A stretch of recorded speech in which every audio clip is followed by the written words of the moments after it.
کے نواز شریف کی اماں کے پیروں پڑے گا کیوں؟ اماں یہ نہیں معلوم تھا اتنا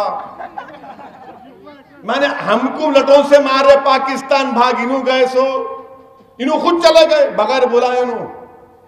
اب آپ بتائیے کیا ان کی پالیسی ہے؟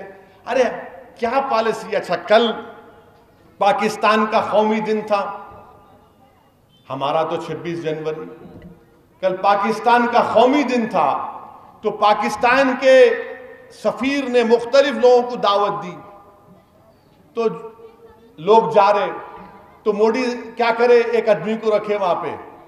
اچھا آپ کا نام یہ ہے؟ اچھا آپ کو معلوم ہندوستان کی حکومت پاکستان کا بائیکاٹ کر رہی ہے، آپ بھی نہیں گئے تو اچھا ہے، اپنے ضمیر پر فیصلہ کرو. آپ بعض لوگ بولے ارے بھائی صحیح ہے انہوں پلوامہ میں ایسا انہوں کرے ہم چلے جائیں گے. بعض لوگ چلے گئے مگر 2 گھنٹے کے اندر ایک نیا انکشاف ہوا. عمران خان بول رہے کہ موڈی میرے کو مبارکباد دے رہے. کیا سیاست ہے پاشا آپ کی؟ ارے یہ تو کوئی دیڑھ اشاری بھی نہیں بولنا ہے اس کو. ایک طرف آپ روک رہے لوگوں کو، دوسری طرف اس کو مبارکباد دے رہے. آپ کو میں مبارکباد دے رہا ہوں. ارے کچھ تو ٹھہراؤ رکھو. یہ تھالی میں کا بیگن ادھر گر رہا ادھر گر رہا ادھر گر رہا ادھر گر رہا. ارے ایک پالیسی رکھنا. نہیں بولے تو نہیں کچھ بھی نہیں. موڈی صاحب ہمارے سے کو حیدرآباد میں بولتے ہم ایک کی پیٹ پکڑ لیتے ہم لوگ. پکڑے تو چھوڑتے نہیں، اس کے ساتھ آپ کی پکڑ لی اب چھوڑ رہے نہیں. آپ دیکھیں تو ایک طرف مبارکباد دے رہے، دوسری طرف آپ بول رہے مت جاؤ وہاں ایک آدمی کھڑا کر کے. کیا ہے بھائی یہ ملک کو چلانے کا طریقہ ہے؟ یہ خارجہ پالیسی آپ کی ہے؟ میرے بھائی ہر محاذ پر حکومت ناکام. کون سی بات آپ کے سامنے رکھوں؟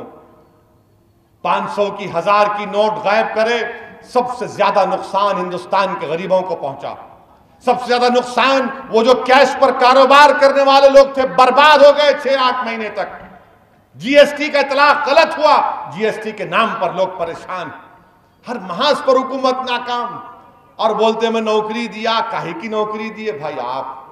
آپ تو نوکری ان لوگوں کو دیے کہ جاؤ گائے کے نام پر مارو اور کہو کہ پاکستان بھاگ جاؤ. میرے عزیز دوستوں اور بزرگوں، یہ حکومت ہر محاذ پر ناکام. اب رہا سوال کانگریس کا. کیا ہے کانگریس؟ سب گھر چھوڑ کے بھاگ رہے.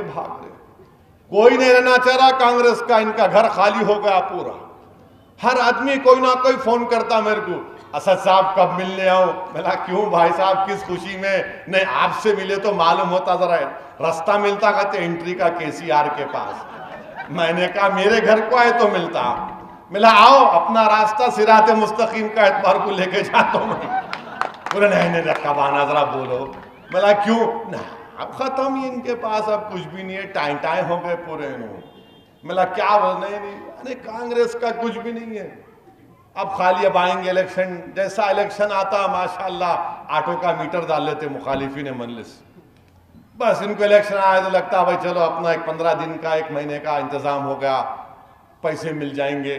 بہرحال میرے عزیز دوستوں اور بزرگوں، حیدرآباد کی پارلیمنٹ کی سیٹ آپ کی ہے، آپ کی آواز ہے، آپ کی پہچان ہے. ہمارے بزرگوں کی محنت اور قربانیوں کی پہچان ہے. جنہوں نے محنتیں کی، قربانیاں دیں، جیل کی صحبتوں کو برداشت کیا. اسی لیے میں آپ سے عرض کر رہا ہوں کہ پولنگ پرسنٹیج بڑھاؤ. پولنگ پرسنٹیج بابا نگر میں کیوں 45% ہوتا بھائی؟ کیا یہ ہمارے لیے اچھی بات ہے کہ ہمارا پولنگ پرسنٹیج 80% ہونا چاہیے؟ ارے کم سے کم یہ پارلیمنٹ کا الیکشن ہے. ہندوستان کی پارلیمنٹ میں موڈی اور کانگریس کے خلاف کوئی آپ کا نمائندہ کھڑے ہو کر مقابلہ کرنا ہے تو آپ کو اپنا پولنگ پرسنٹیج بڑھانا پڑے گا. جمعرات کا دن ہے، صبح نکلیے، ووٹ ڈالیے، دبا کے ڈالیے. سب کو کہیے کہ ووٹ ڈالو، اپنی جمہوریت کو مضبوط کرو، اپنی پارٹی کو کامیاب کریے. اور مجھے پوری امید ہے کہ پورے حافظ بابا نگر میں کم سے کم 90% پولنگ ہوگی. میں اس امید سے آپ سے رخصت لے رہا ہوں. شکریہ. خدا.